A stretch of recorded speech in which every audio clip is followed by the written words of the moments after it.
Antes de venir como el justo juez, vengo como el Rey de misericordia. Antes de que llegue el día de la justicia, les será dado a los hombres este signo en el cielo. Se apagará toda luz en el cielo y habrá una gran oscuridad en toda la tierra. Entonces, en el cielo, aparecerá el signo de la cruz y de los orificios donde fueron clavadas las manos y los pies del Salvador.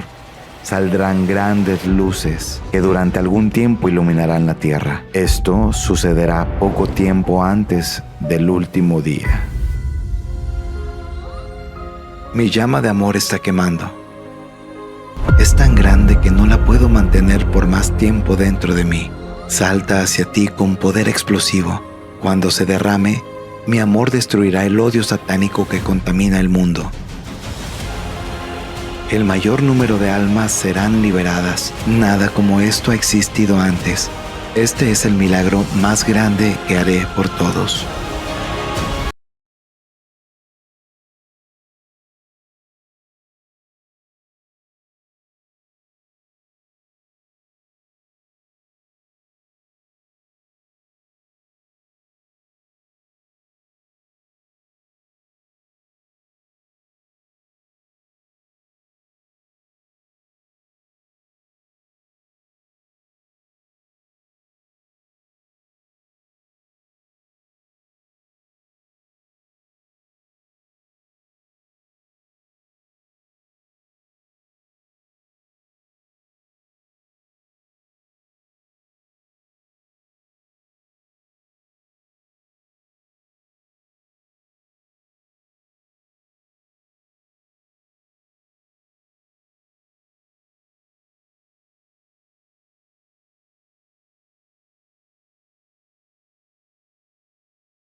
Flood, even. Servant of God, Sister Lucia of Fatima, I'll quote her. Most of you have probably heard this. The final battle between the Lord and the reign of Satan will be about marriage and the family. Anyone who operates for the sanctity of marriage and the family will always be contended and opposed in every way, because this is the decisive issue. In the final battle between the Lord and the reign of Satan, which is clearly what we are in today. And it's just difficult to imagine it getting much more evil and apostate than what we're seeing not only in the world, but in the church. And when I was on my walk in the beach, transitioning to lobster,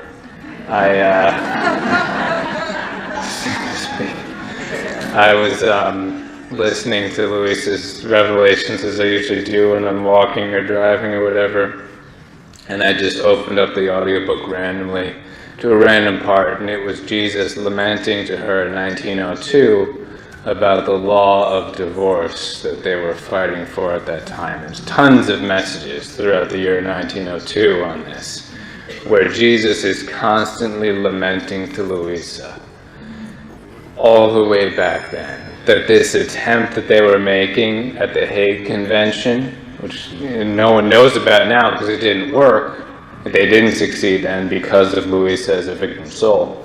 But all these attempts then to liberalize divorce laws for the first time in history, Jesus said, he tells Luisa, I don't have it in front of me, but I'll try to go by memory.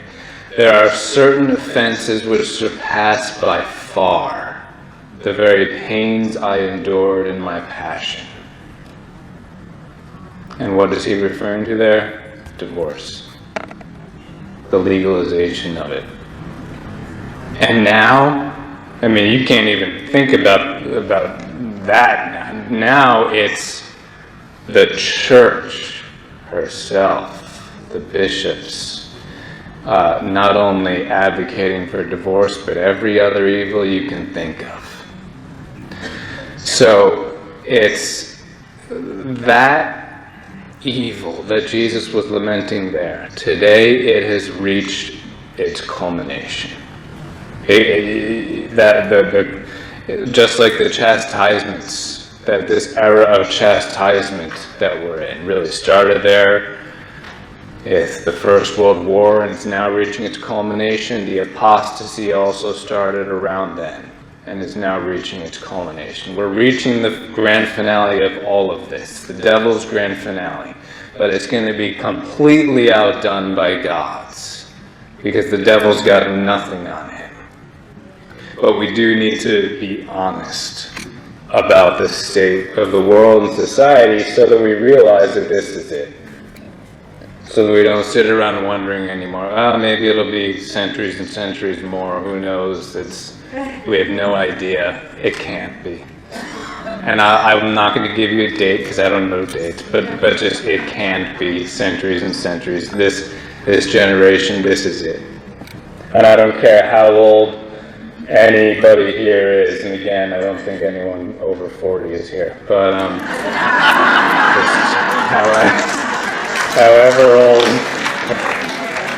however old you are, you can live to see the kingdom on earth from earth. However old you are. And it doesn't matter whether you see it from earth or from heaven. You'll enjoy it more from heaven than from earth. So don't worry about that. I'm just saying, just so you have this encouragement to fight for it. You're also fighting for what your own eyes may well see on earth. Alright, so this culmination, this grand finale that we're coming towards with the chastisements, picking up in every way you can imagine, certainly societal collapse, war, persecution. But one of the most fascinating elements of this is about the elements. Jesus is constantly talking to Luisa about physical creation, the elements, he refers to them. That doesn't mean just, the periodic table. That's just the natural creation, generally speaking. They are veils for the divine will. God made them, and since he made them and everything he made is in his will, otherwise he wouldn't have made it correctly, and that would be blasphemy to say God didn't make something correctly. So he made them, so they're in his will, not by reason, they don't have reason, but just automatically, and since they can't sin, they are still in his will. So they're veils for the divine will, and that's why the rounds are so important and things like that. But also there's this mysterious fact about them, that when mankind becomes so sinful as to, in a certain sense, lower himself beneath the very level of the beasts, which we can never do as far as our dignity is concerned. The world's greatest sinner still has intrinsic infinite dignity and needs to be respected in that way. But just morally, spiritually, when we kind of descend lower than the beasts through such apostasy and sin as the world has today, that there's this automatic response from nature to chastise man. Jesus tells Luisa, "My daughter, what human perfidy! But it is right, it is necessary that after so much tolerance, I free myself of so many old things that occupy creation, which being infected bring infection to the new things. Creation, my dwelling given to man, but still mine, because it is preserved and vivified by me continuously, is occupied by servants, by ungrateful ones, by enemies, and even by those who don't even recognize me.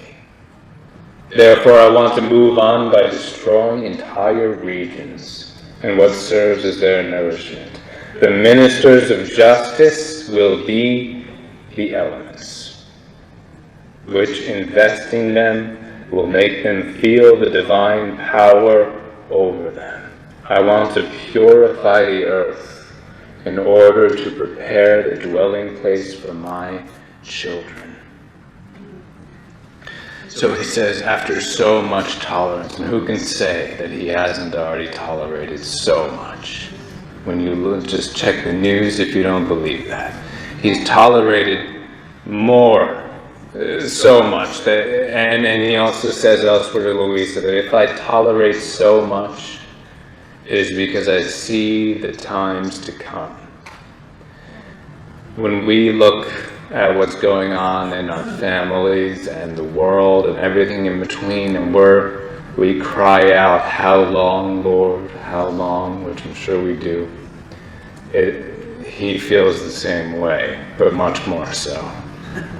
But he's able to tolerate that. He's able to hold off only because he sees the glory of the times to come, which will far surpass the evil of the times we're in now. But he's going to allow the elements to do what they automatically do. We're now slicing up children's bodies in obedience to this LGBT agenda. It's not enough that for the last 100 years we've been murdering them. Now we have to torture them in addition to that. And I believe that God is letting all of this really come to light right now through certain warriors that are exposing all this. I think that he's really letting it come to light right now so that when the chastisements really pick up, no one will be tempted to say, why?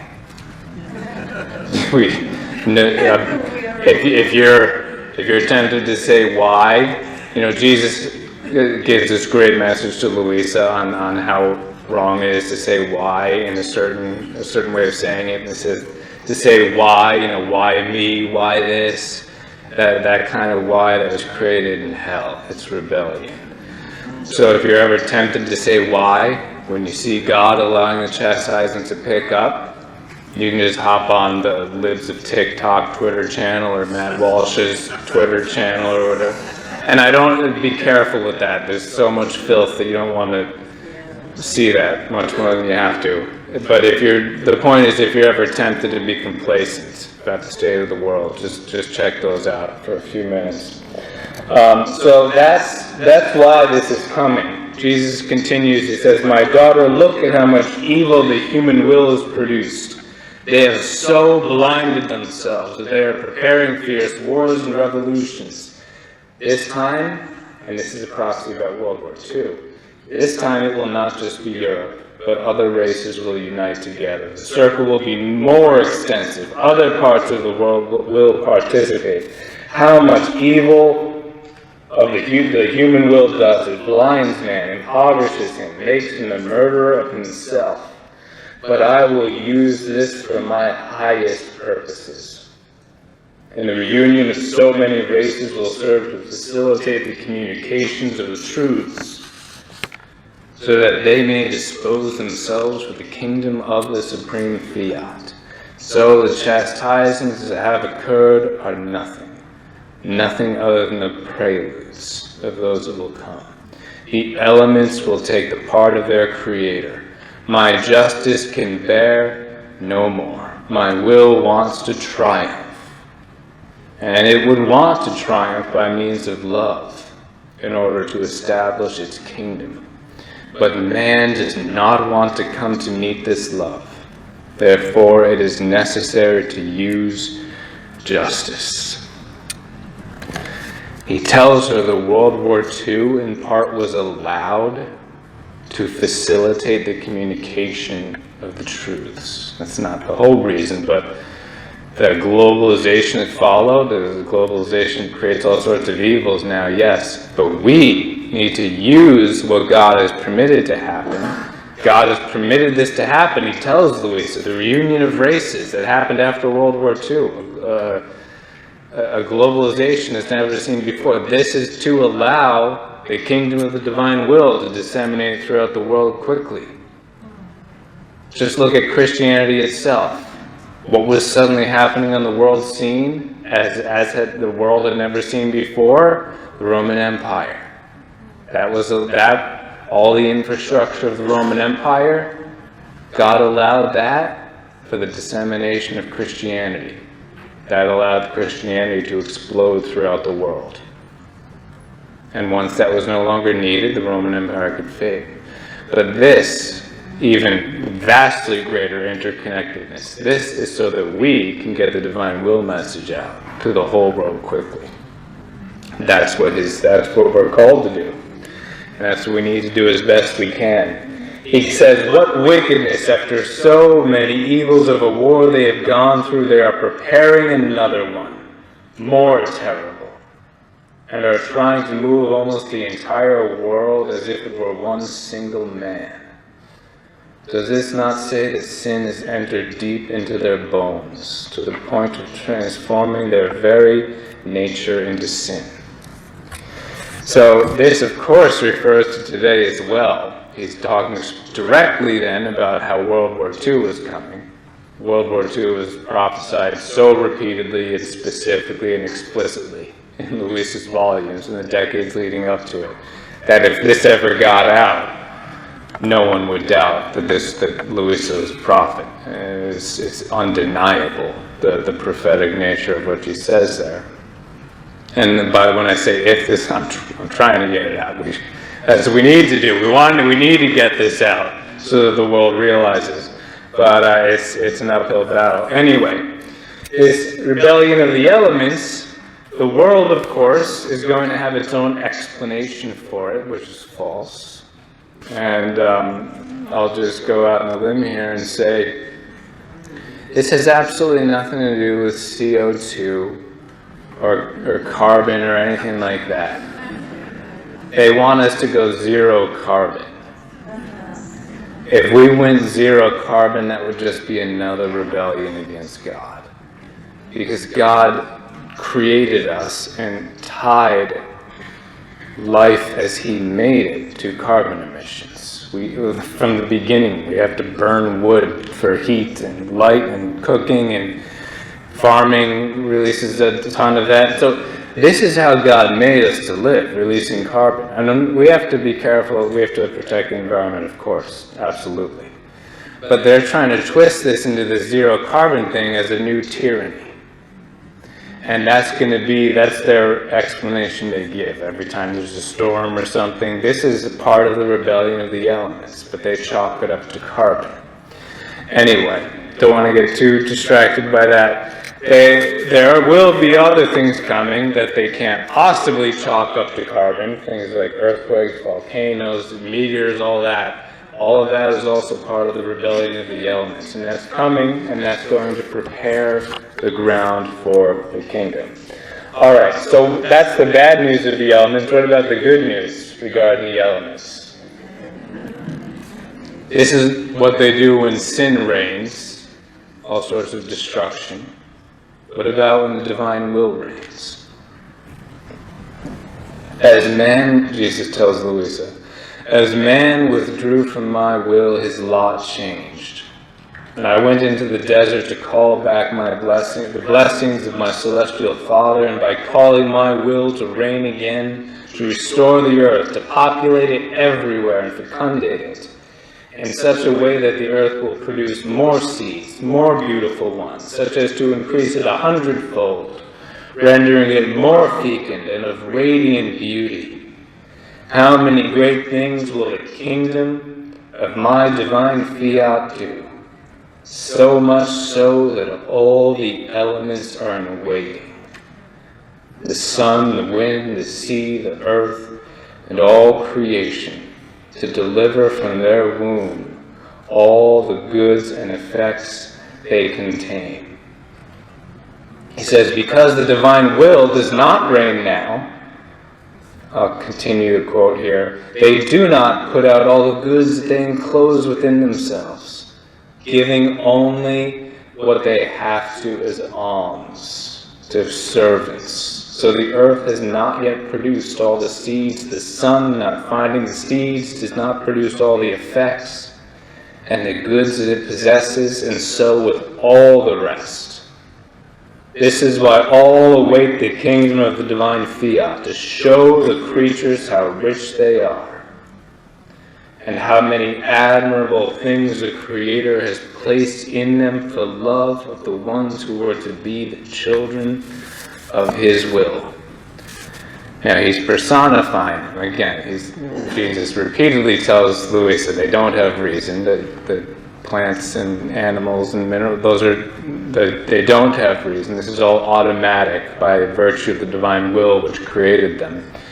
This chastisement that they undertake now, but this incomprehensible blessing that they will undertake when the divine will reigns. He says that they're all in waiting. We've only seen a tiny fraction of what the earth can do for us because of the reign of sin. And if you're blown away by the beauty and power and just astonishingness of creation now, as I hope you are, just wait to see what's coming next. It'll make this look like nothing. You think about I can't even begin to try to describe it, of course, but it's going to, it's something to look forward to. It's not the most important thing about the era, the kingdom. The most important things have to do with salvation and sanctification, but I do find it quite exciting. And it also illustrates the contrast that we see every day, all the time. Walk out onto the sidewalk, into the world anywhere, you'll be constantly confronted with the beauty and order and harmony of creation as God made it, and the disfigurement and ugliness and hideousness that mankind's sin has brought into the world. You'll be walking down the sidewalk. A human person, above all, is the pinnacle of creation. And the glory of the human nature, soul and body, is something beyond our comprehension. And yet what do we do to that work of God today? We disfigure it in every way imaginable, mutilating ourselves. You can barely walk out onto the street without seeing someone who's completely mutilated his body with so many gougings and piercings and tattoos and body modification, whatever. This is what we're doing to God's supreme work, just deliberately mutilating it. You could see going down in the order of creation here. You could walk down the sidewalk and look at a single tree. You could be amazed by that tree for the rest of your life. A single tree you would never run out of things to be amazed at by a single tree. You could spend your whole life studying it, thinking about it, pondering it, and you'd barely scratch the surface of it. Jesus tells Louisa even that like the lowliest and most miserable mosquito is a work that just blows away the greatest human minds. And yes, we have to kill mosquitoes and stuff. There's nothing wrong with that. But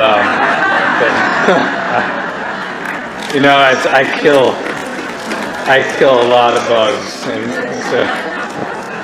and you don't have to feel guilty about stuff like that because we got to do what we got to do. But anyway,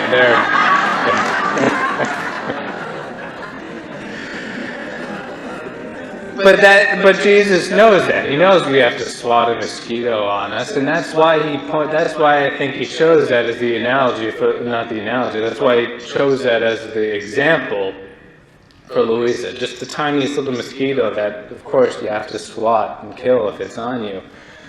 That's the world's best AI, with all the scientists putting their heads together to make the best AI software they could possibly come up with, is nothing compared to the order designed into that little creature. So that's what creation teaches us about the order of things. And yet we see that constantly contrasted. The warbling of a bird even. You can hear that, and then you can hear some disgusting, horrendous, demonic rap song blasting so loud out of its subwoofer that it hurts. So we're constantly confronted with this contrast. And I'm not emphasizing these things to encourage you to be annoyed about them all or homicidal or anything like that. Jesus tells Luisa, the one who really loves me never gets annoyed about anything. So we got a lot of work to do, don't we? I know I do. I have a lot of work to do. So that's just a reminder there. But why would we never get annoyed? It's not power of positive thinking. It's not that we're pretending that it's all hunky-dory. Of course it's not. It's whenever we're confronted with one of these situations, that's an invitation not to be annoyed, not to choose to be stewing in our annoyance. That's an invitation to cry out for the coming of the kingdom. Jesus tells Luisa, "It was my resurrection that made me known for who I was, and it placed the seal on all the goods that I came to bring upon earth. So my divine will be the double seal, the transmission to creatures of his kingdom that my humanity possessed, even more because for the creatures I formed this kingdom of my divine will in my humanity. Why therefore would I not give it? At most it will be a question of time, and for us the times are one single point. Our power will make such prodigies. Man will abound with new graces, new love, new light, so that our dwellings will recognize us, and they themselves, with spontaneous will give us dominion, and our life will be safe, with full rights in the creature. In time you will see what my power knows how to do and can do, how it knows how to conquer everything and knock down the most obstinate and rebellious ones. Who can ever resist my power? With one single breath, I knock down, I destroy, and I remake everything as pleases me more. Therefore you pray, and may your cry be continuous. May the kingdom of your fiat come, and your will be done on earth as it is in heaven." So Jesus didn't say that our cry should be occasional or sometimes or often or frequent. Say continuous. Continuously begging God for the reign of his will, for the coming of his kingdom. Because if enough people do that, if we do that, above all, of course, and if we get enough other people doing that, begging God for his kingdom to come, and this just gets down to the center of the faith. All you're doing is asking people to take the Our Father at his word, to beg him for his kingdom to come and his will to reign on earth as it does in heaven. There's going to come a time soon where we reach some critical mass of people saying that, where he won't be able to handle hearing it anymore without granting it. Our job is to make sure that happens. It says, therefore, go ahead and fight, for you will win. This is Jesus to Luisa. And besides, to fight in order to win the kingdom of the supreme fiat is the holiest fight that can exist. It is the most just and rightful battle that can be fought. This is so true that my will itself began this battle and this fight as it formed the creation. And only when it wins completely, then will it surrender. Call all creation to wage battle in order to win my kingdom, moving my very will, dominating in all created things, so as to wage a battle on my will itself in order to establish its kingdom. This is why in these times, getting back to the elements rebellion here, the wind, the water, the sea, the earth, the heavens are all in motion more than ever, waging battle against creatures as new phenomena occur. And how many more will occur? Destroying people and cities, because in battles it is necessary to dispose oneself to suffer losses, and even many times in the part of the winner, because there have never been conquests of kingdoms without battle, and if there have been, they have not been lasting ones. And each word that you write, in the volumes here, is also a fight that you make. One more soldier that joins the army, that must win the kingdom of my will. Therefore be attentive, my daughter, for these are times of fight, and it is necessary to use all means in order to win. So the elements, above all, crying out for the kingdom directly, the rounds, all of this, diving into the revelations. Every word that Luisa wrote, Jesus said, is a battle for the kingdom, but every time we read everything that he wrote, that he gave to her, is also a battle for the kingdom. Every new knowledge that we acquire is another preparation of the ground for the kingdom to reign on earth, or reacquire by reminding ourselves of it by reading it again.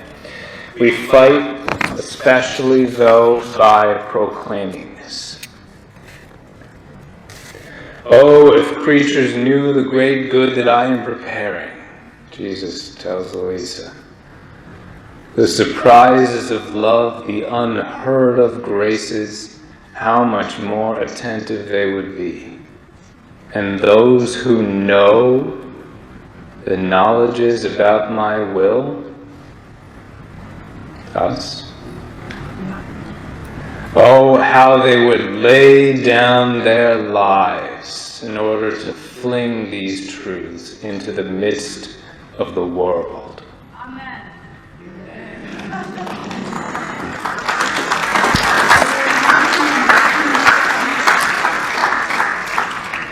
It says if we had any idea what he's preparing, those few of us who know about this would lay down our lives to fling them into the world.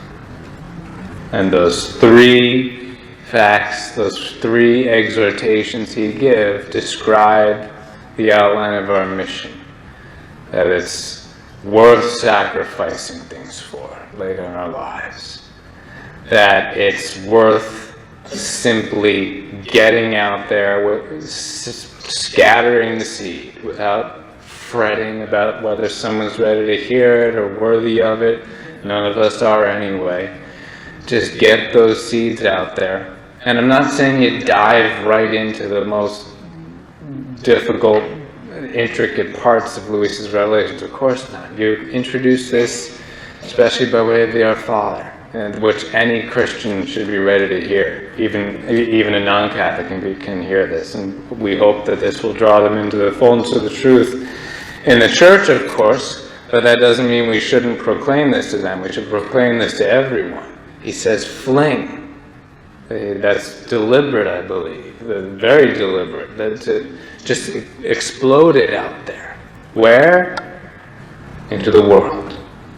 He doesn't even just say into the church and just into your parish, just little cards placed in the adoration chapel or something. That's good, but God flings into the world, the whole world.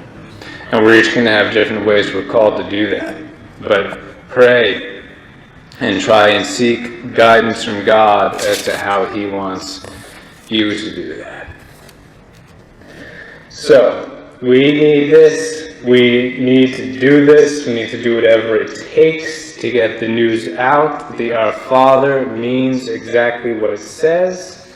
And what we need to really undertake this mission as we ought is confidence. We get that confidence through Our Lady. And to give you this confidence through Our Lady, I have to. Sorry for those of you who've heard me do this before, but I have to quote this again. I just always feel like I must when I'm trying to get this message across. What Jesus told Luisa about what the Blessed Virgin Mary is going to do to make this happen. And remember, I'll just pause for a moment. This conference started in the feast of Our Lady of the Rosary. And Luisa was shown this triumph coming through the beads of the Rosary. I don't have the quote in front of me, but that's going to be pivotal there. So Our Lady's intercession, of course, especially brought down through the Rosary in the divine will, and she is going to work marvels. Let's see what Jesus said about that. The Queen of Heaven, with her empire, continuously prays that the kingdom of the divine will come on earth. And when have we, that is the Trinity, when have we denied her anything? For us, her prayers are impetuous winds, such that we cannot resist her. She has all the right to impetrate it, because she possessed it on earth, and she possesses it in heaven. Therefore, as possessor, she can give what is hers. So much so that this kingdom will be called the kingdom of the celestial Empress. She will act as queen in the midst of her children on earth. She will place at their disposition her seas of graces, of sanctity, of power. She will put to flight all the enemies. She will raise them in her womb. She will hide them in her light, covering them with her love, nourishing them with her own hands, and with the food of the divine will. What will this mother and queen not do in the midst of this her kingdom for her children and for her people?